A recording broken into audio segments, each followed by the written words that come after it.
Welcome to part 3 of Knowing Your Value. You've come across some people, I'm sure, in your walk in the last couple of weeks, months, even years. To you, they seem very valuable. They're rock stars when you look at all they've accomplished. But as you begin to talk to that person, you realize they have no clue what they possess. They have no clue how valuable they are. And for a lot of people, they're still struggling with that place of self-acceptance and even recognition of what they bring to the table.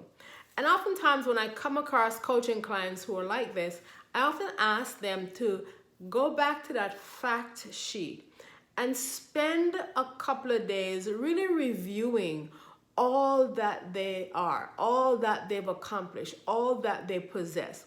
Because sometimes we get into this hyper mode of achieving, yet rarely do we take the time to stop and appreciate that achievement. So we're constantly in go mode. How can we get to the next promotion? How can we get to the next raise? How can we get to the next whatever that is?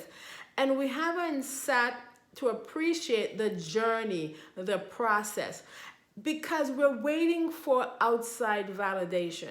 And when you do that, you're left at the mercy of people who may not even see you, who may not even understand what you bring to the table. So it's really important that in your quest to know who you are and know your value, that you take that fact sheet that we talked about in part 2 and spend a few days really appreciating who you are, what you bring to the table, and who are those accomplishments important to? What audience, what kind of company, what kind of environments? Because sometimes what we find is we're living and working in the wrong environments. We're in environments where people don't appreciate who we are, and we begin to internalize that, and we think we're not worthy enough.